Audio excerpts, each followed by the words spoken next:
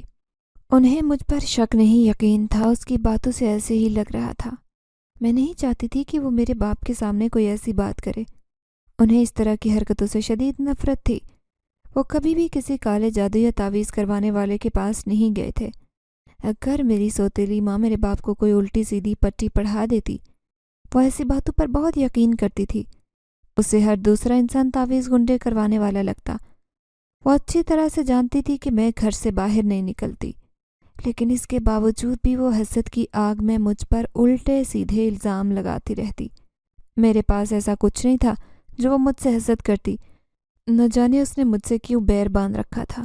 اگر وہ مجھ سے محبت کرتی، اچھے سے پیش آتی، اپنی اولاد کی طرح سمجھتی، تو میں بھی اس کو اپنی ماں کا درجہ دیتی، اس کی اس طرح عزت اور قدر کرتی جیسے کسی ماں کی کرنی چاہیے۔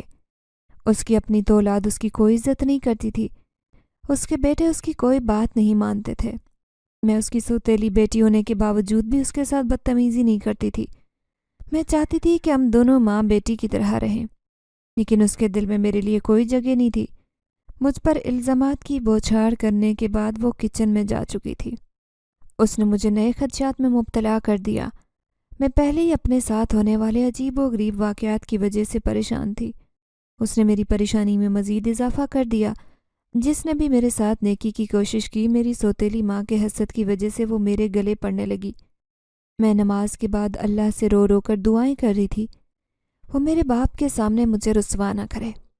کافی دیر دعا کے بعد میں اٹھی اور دوبارہ بالکنی میں جا کر کھڑی ہو گئی۔ آج بالکنی میں مجھے کسی قسم کی کوئی آواز نہیں آئی، نہ ہی کوئی دکھائی دیا۔ وہاں کافی دیر کھڑا رہنے کے بعد میں نے ساتھ والوں کے گھر کی طرف سے دیکھا۔ وہاں پر بھی بہت خاموشی تھی، کوئی لائٹ نہیں چل رہی تھی۔ لگ رہا تھا جیسے وہاں کوئی آباد ہی نہ ہو۔ یہ انہی خاتون کا گھر تھا جن سے میری چھت پر ملاقات ہوئی تھی۔ اگلے دن میں دوبارہ چھت پر گئی۔ آج بھی وہ خاتون وہاں بیٹھی ہوئی تھی۔ میں نے ان سے ان کا حال احوال پوچھا۔ ان کے بچے اس وقت گھر پر نہیں تھے۔ ان سے باتوں کے دوران وہ کہنے لگی کہ وہ آج کل شادی کی تیاریوں میں مصروف ہیں۔ میں نے ان سے پوچھا کہ کس کی شادی ہے؟ میرے پوچھنے پر انہوں نے بتایا کہ ان کی بڑی بیٹی کی شادی ہے۔ ان کی دونوں بیٹیوں سے میری ملاقات ہو چکی تھی۔ وہ بہت زیادہ خوبصورت تھی۔ ان کی بچیوں کی آنکھوں کا رنگ بہت مختلف تھا، یا مجھے یوں لگتا کہ جیسے وہ اس سیارے کی مخلوق ہی نہ ہو، یا ہماری دنیا سے ان کا کوئی تعلق ہی نہیں۔ ان کے رہنے کا طور طریقہ بھی ہم سے قدرے مختلف تھا۔ انہوں نے مجھے کہا کہ وہ اپنی بیٹی کی شادی پر مجھے ضرور مدعو کریں گی۔ میں نے ان سے کہا کہ میں آنے کا وعدہ نہیں کرتی، ہو سکتا ہے کہ میرے گھر والے مجھے جانے کی اجازت نہ دیں۔ انہوں نے کہا اس بات کی فکر تم چھوڑو، تمہارا شادی پر جانے کا بندوبست میں کروں گی۔ انہوں نے کہا کہ وہ شادی پر پہننے کے لیے مجھے لباس بھی مہیا کرے گی۔ میں کسی بھی قسم کی پریشانی یا فکر میں مبتلا نہ ہوں، کیونکہ شادی کا سن کر میرے دل میں یہی خیال آیا تھا کہ میں کون سے کپڑے پہنوں گی۔ میرے پاس تو روٹین میں پہننے کے لیے اچھے کپڑے نہیں ہوتے تھے۔ کسی شادی بیاہ پر پہننے جانے والے دیدہ زیب کپڑوں میں انہیں کہاں سے لاؤں گی؟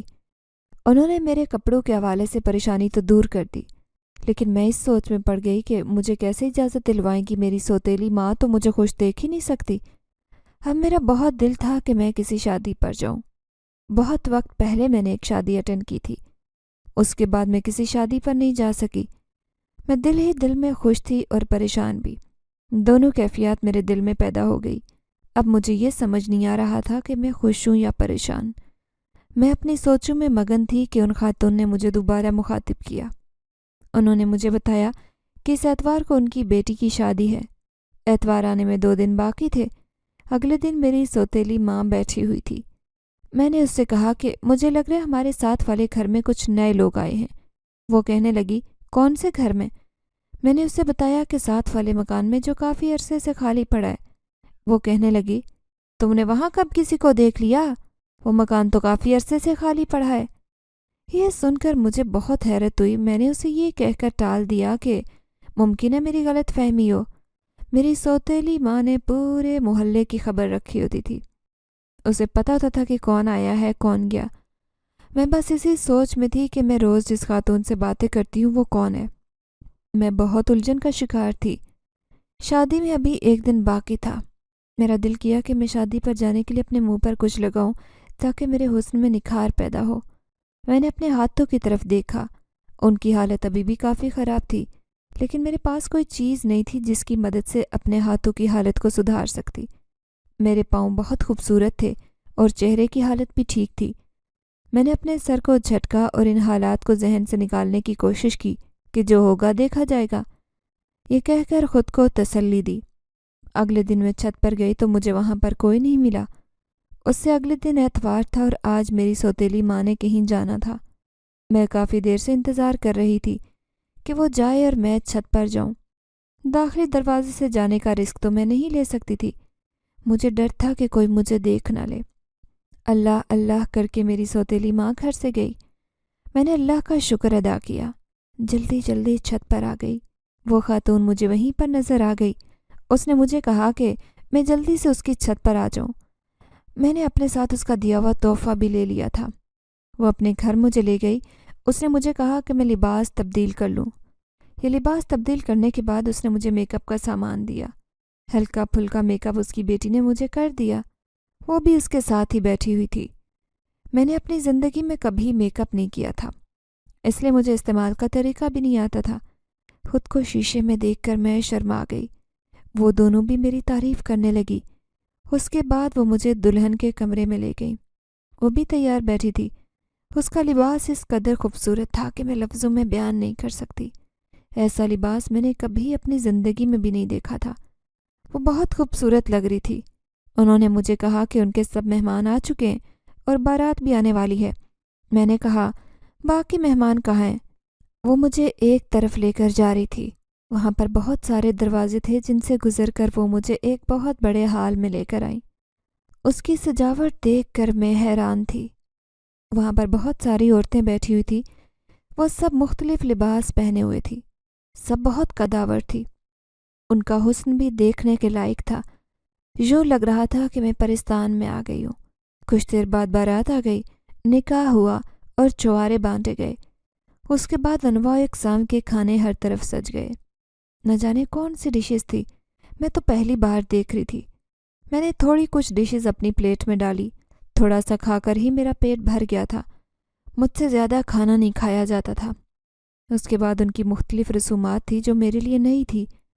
مجھے وہاں بہت مزہ آ رہا تھا۔ دلہن کی رخصتی ہو گئی۔ اس کے گھر والے اس کو الوداع کرتے ہوئے بہت دکھی تھے۔ میرا بہت دل کیا کہ کاش میری ماں بھی زندہ ہوتی اور میری شادی کے وقت بھی ایسے ہی وہ میرے لیے روئے، لیکن مجھے تو ایسے لگتا کہ میری سوتیلی ماں میری شادی کے بارے میں سوچے گی ہی نہیں۔ میرے باپ کو تو ویسے ہی پیسے کمانے سے فرصت نہیں، وہ اپنے ہاتھ سے کل وقتی ملازمہ کیوں جانے دے گی؟ شادی کا فنکشن ختم ہو گیا۔ میں نے ان خاتون سے اجازت لی۔ انہوں نے مجھے واپس چھت تک چھوڑا، ساتھ میں مجھے کھانا بھی دے دیا۔ میں نے انہیں منع کرنا چاہا لیکن انہوں نے مجھے زبردستی پکڑا دیا۔ نیچے جا کر میں نے وہ کھانا کچن میں چھپا دیا۔ کیونکہ سردی کا موسم تھا اس لیے اس کے خراب ہونے کا اتنا خطرہ نہیں تھا۔ شام کو میری سوتیلی ماں بھی گھر آ چکی تھی۔ کچن میں کام کر رہی تھی کہ اچانک میرا چھوٹا سوتیلا بھائی مجھے تنگ کرنے آ گیا۔ اکثر مجھے چڑھانے کے لیے کچن میں آ کر شرارتیں کرتا تھا۔ میں نے مذاق میں اسے ہلکی سی چپت لگائی۔ سوتیلی ماں نے دیکھ لیا۔ اس نے ایک چمچ پکڑا اور اس کو چولہے پر گرم کیا اور میرے ہاتھ پر رکھنے لگی۔ اچانک کسی نے اس کا ہاتھ فضا میں ہی پکڑ لیا اور وہی گرم چمچ اس کے ہاتھ پر لگا دیا۔ وہ درد سے چیخنے لگی۔ اس نے پورا گھر سر پر اٹھا لیا تھا۔ اس وقت میرے ابا گھر پر نہیں تھے۔ ان کا بیٹا بھی پاس کھڑا یہ سب دیکھ رہا تھا۔ وہ بھی ڈر گیا کیونکہ ایسے لگ رہا تھا کہ کسی نادیدہ مخلوق نے اس کا ہاتھ پکڑ رکھا ہو۔ وہ کہنے لگی کہ میں تعویذ گنڈے کرتی ہوں، میں نے موکل قابو کیے ہوئے ہیں، میں راتوں کو جاگ کر یہی کام کرتی ہوں۔ اس کے چہرے پر خوف بھی تھا لیکن اس کے باوجود مجھ پر الزامات کی بوچھاڑ کر دی۔ شام کو ابا گھر آئے۔ اس نے آتے ہی ابا کو میرے خلاف بھڑکانا شروع کر دیا۔ اس نے ابا کو یہ نہیں بتایا کہ وہ میرا ہاتھ جلانے لگی تھی، الٹا یہ کہہ دیا کہ میں ان کے بیٹے کو مار رہی تھی۔ اس نے اپنے بیٹے کو مجھ سے بچایا تو میں نے اس کا ہاتھ جلا دیا۔ یہ سن کر ابا تیش میں آ گئے۔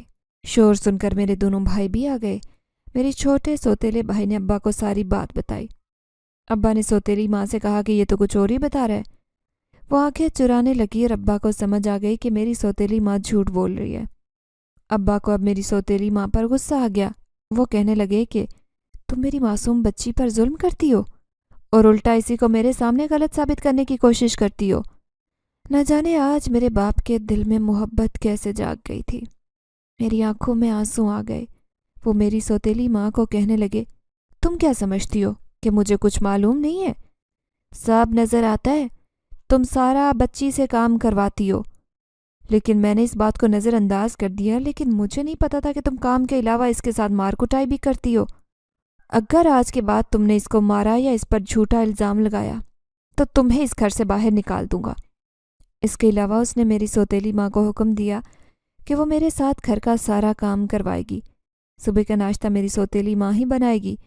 میں نے ابا کو کہا کہ میں سارا کام خود کر لوں گی، بس آپ لوگ میرے ساتھ محبت سے پیش آئیں۔ ابا نے مجھے گلے لگا لیا۔ میری آنکھوں میں آنسو آ گئے۔ میں نے بمشکل خود کو رونے سے روکا۔ میری سوتیلی ماں منہ بناتی کھڑی تھی۔ آج سب الٹا ہو گیا تھا۔ وہ مجھے بدنام کرنا چاہ رہی تھی۔ الٹا وہ میرے باپ کی نظروں سے گر گئی۔ لیکن میں ساتھ ساتھ یہ بھی سوچ رہی تھی کہ نہ جانے وہ کون ہے جو میری مدد کر رہا ہے۔ اگلے دن میں دوبارہ چھت پر گئی۔ وہاں پر مجھے وہی خاتون نظر آئی۔ میں نے انہیں کہا کہ مجھے شادی میں بہت مزہ آیا تھا۔ وہ کہنے لگی، جب بھی ان کے یہاں کوئی شادی ہوگی تو وہ مجھے ضرور لے کر جایا کریں گی۔ میں بہت خوش ہوئی۔ میں نے کہا میں بھی ضرور جاؤں گی۔ ایسے ہی میں ان کے ساتھ باتیں کر رہی تھی کہ اچانک میری سوتیلی ماں میرے پیچھے آ کر کھڑی ہو گئی۔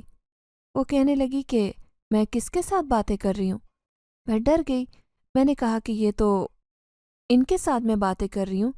اس نے کہا، کون سی خاتون؟ مجھے تو یہاں کوئی بھی نظر نہیں آیا۔ میں نے اس کی طرف اشارہ کیا کہ وہ دیکھیں سامنے کھڑی ہیں۔ وہ کہنے لگی کہ تم میرے ساتھ مذاق کر رہی ہو یا تمہارا ذہنی توازن خراب ہو چکا ہے جو تم دیواروں سے باتیں کر رہی ہو؟ میں حیرانگی سے ان کی طرف دیکھنے لگی۔ وہ مسکرا رہی تھی۔ میری سوتیلی ماں نے مجھے کہا کہ میں اس کے کپڑے استری کر دوں۔ کام بتا کر خود نیچے چلی گئی۔ میں سوالیہ نظروں سے ان خاتون کی طرف دیکھ رہی تھی۔ میرے دل میں بھی خوف پیدا ہو رہا تھا۔ مجھے گھبراہٹ بھی ہو رہی تھی۔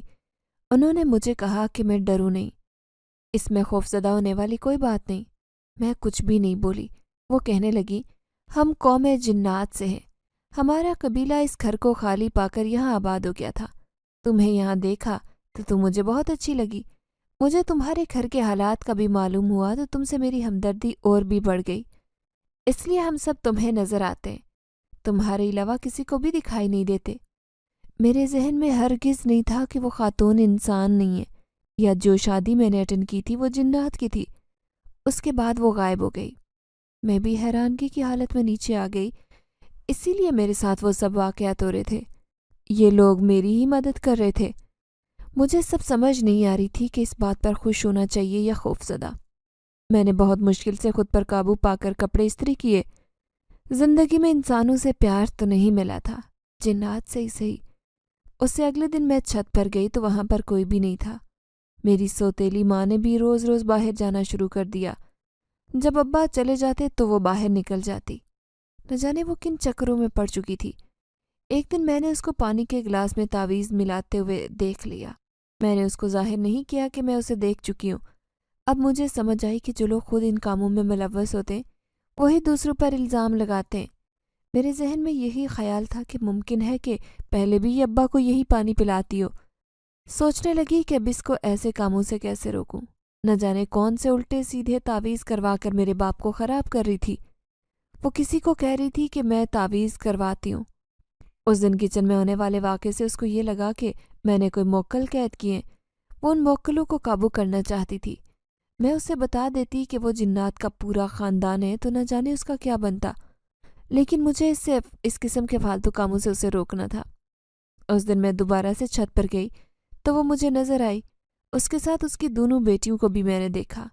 شادی شدہ بیٹی کو دیکھ کر مجھے انجانی سی خوشی ہوئی۔ میرے دل میں اشتیاق پیدا ہوا، کیا یہ لوگ بھی ہماری طرح شادی کے بعد سجتے سنورتے؟ اس نے بھی بہت اچھا لباس پہنا ہوا تھا اور جو زیور پہنا تھا اس کی چمک آنکھوں کو خیرہ کر رہی تھی۔ میرا بھی دل چاہ رہا تھا کہ میں بھی ایسے کپڑے پہنوں۔ اسے میری آنکھوں میں اشتیاق نظر آ رہا تھا۔ کہنے لگی، مجھے یہ لباس چاہیے۔ میں کدھر چیمپ گئی۔ مجھے نہیں معلوم تھا کہ میرے چہرے کے تاثرات سے میرے دل کے حال کا پتہ چل جاتا ہے۔ میں انہیں بتانے لگی کہ میری سوتیلی ماں آج کل تعویذ گندے کر رہی ہے، میں اسے روکنا چاہتی ہوں۔ انہوں نے کہا کہ مجھے پریشان ہونے کی کوئی ضرورت نہیں ہے، وہ لوگ اس کو سیدھا کر دیں گے۔ میں نے کہا میں چاہتی ہوں کہ میری سوتیلی ماں کا رویہ میرے ساتھ اچھا ہو جائے۔ اب کسی کے دل کے اندر تو جھانک کر نہیں دیکھا جا سکتا، لیکن ہم ان تعویذ گنڈوں سے اسے روکنے کی کوشش ضرور کریں گے۔ کافی باتیں کرنے کے بعد میں وہاں سے آ گئی۔ اگلے دن میری سوتیلی ماں سوئی ہوئی تھی کہ اچانک اسے کسی نے بٹ سے اٹھا کر نیچے مارا۔ پہلے تو اسے سمجھ ہی نہیں آئی کہ میرے ساتھ کیا ہوا ہے۔ جب سمجھ آئی تو بہت خوفزدہ ہو گئی۔ وہ ادھر ادھر آنکھیں پھاڑ کر دیکھنے لگی، لیکن وہاں کوئی بھی نظر نہیں آ رہا تھا۔ کچھ دیر بعد وہ نیچے سے اٹھی اور باہر بھاگی۔ کسی نے کمرے کا دروازہ بند کر دیا تھا۔ وہ چیخیں مارنے لگی۔ مجھے اس کی آوازیں آ رہی تھی، لیکن مجھے ان خاتون نے منع کیا تھا کہ میں وہاں نہ جاؤں۔ میری سوتیلی ماں ڈر کے مارے ادھر ادھر دیکھ رہی تھی۔ اچانک کمرے میں زلزلہ آ گیا اور وہ اونچا اونچا چیخنے لگی۔ اس کے کمرے کی تمام چیزیں ہل رہی تھی۔ پھر اچانک تمام سامان اڑنے لگا۔ اس نے خوف سے آنکھیں بند کر لی۔ کچھ دیر بعد جب طوفان تھم گیا تو اس نے اپنی آنکھیں کھولی۔ اونچی اونچی چیخنے لگی، کون ہے؟ کوئی بھی نہیں بولا، بلکہ اس کے منہ پر زوردار تھپڑ پڑا۔ اس قدر زور سے تھپڑ مارا گیا تھا کہ اس کے چہرے پر سرخ نشان پڑ گیا۔ اس کے بعد انہوں نے اسے پکڑا اور اٹھا کر اپنے ساتھ لے گئے۔ وہ ڈر کر خوب چیخیں مار رہی تھی۔ اسے کوئی بھی نظر نہیں آ رہا تھا، لیکن پھر بھی وہ ہوا میں اڑتی جا رہی تھی۔ انہوں نے اسے قبرستان میں پھینک دیا۔ ابھی دن کا وقت تھا، لیکن وہاں کوئی رش نہیں تھا۔ شور مچا رہی تھی، لیکن کوئی بھی اسے سن نہیں رہا تھا۔ کچھ دیر شور مچانے کے بعد وہ تھک کر خاموش ہو گئی۔ اس کے بعد اس پر تھپڑوں کی برسات ہو گئی۔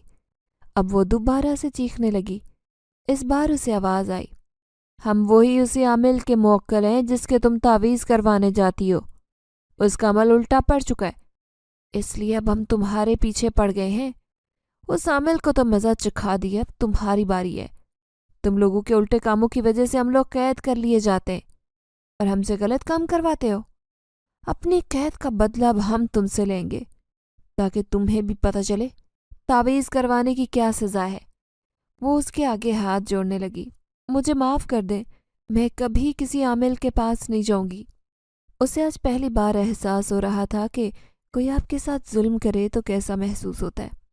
اس نے معافی تلافی کے بعد ان کو آمادہ کیا کہ اسے چھوڑ دیا جائے، وہ کبھی کوئی غلط کام نہیں کرے گی۔ انہوں نے اچھی طرح اس کو سیٹ کر کے واپس بھیجا۔ گھر آ کر وہ بیڈ پر گر گئی۔ اس کی حالت بہت خراب تھی۔ رات تک وہ شدید بیمار ہو چکی تھی۔ اس کا بہت تیز بخار تھا۔ ابا رات کو گھر آئے تو اس کو ہاسپٹل لے کر گئے۔ وہاں اس کا علاج کروایا۔ کچھ دن تک اس کی حالت بہتر ہو گئی تھی۔ اس نے اپنے ساتھ آنے والے واقعے کا کسی سے بھی ذکر نہیں کیا تھا، کیونکہ اس طرح اس کا تعویذ والا پول کھل جانا تھا۔ کچھ دن تک وہ گھر میں ڈرتی رہی۔ اچانک بیٹھے بیٹھے چونک جاتی۔ مجھے اس کے حالت کی پیچھے کی وجہ بخوبی پتہ تھی۔ کچھ دن میں نے اس کا خوب خیال رکھا۔ وہ میری تیمارداری سے متاثر نظر آ رہی تھی، لیکن منہ سے اس نے کچھ بھی نہیں کہا تھا۔ اس نے میرے ساتھ برا رویہ رکھنا بھی چھوڑ دیا تھا۔ اس کی حالت مجھے بھی پہلے سے سدھری لگ رہی تھی۔ آہستہ آہستہ اس کی طبیعت بحال ہونا شروع ہو گئی تھی۔ اب تو اس نے میرے ساتھ ہاتھ بٹانا شروع کر دیا، میرا بہت خیال رکھتی، لفظوں سے کچھ نہیں کہتی، لیکن اس کے عمل سے صاف لگ رہا تھا کہ وہ اپنے ماضی کے گناہوں کا کفارہ ادا کرنے کی کوشش کر رہی ہے۔ اس نے مجھے نئے کپڑے دلائے، کچھ میک اپ کا سامان بھی، اس کے علاوہ نئے جوتے بھی۔ میں بہت خوش تھی۔ اچھے کپڑے پہننے کا بہت شوق تھا۔ میں نے کوشش کر کے میک اپ کرنا سیکھ لیا۔ ایک دن میں چھت پر گئی تاکہ میں ان خواتین سے مل سکوں۔ وہ اکیلی ہی مجھے نظر آئیں۔ میں نے ان کا شکریہ ادا کیا کہ انہوں نے میرا اتنا ساتھ دیا، میری سوتیلی ماں کے رویے میں بہتری آنے کا بتایا۔ وہ بہت خوش ہوئیں۔ وہ مجھ سے بے لوث محبت کرتی تھی۔ انہوں نے مجھے بتایا کہ یہاں نئے لوگ آ رہے ہیں اور وہ انسان ہیں، اسی لیے ہم لوگوں کو اب یہاں سے جانا ہوگا۔ مجھے ان کے جانے کا افسوس تو بہت ہو رہا تھا۔ اتنے پیارے جنات یہاں سے جا رہے تھے۔ میری شکل دیکھ کر وہ بولی، میں تم سے ملنے آتی رہوں گی، تم اداس مت ہو۔ یہ سن کر میں مسکرا دی۔ انہوں نے مجھے گلے لگایا اور الوداع کہہ دیا۔ میں انہیں جاتا دیکھتی رہ گئی۔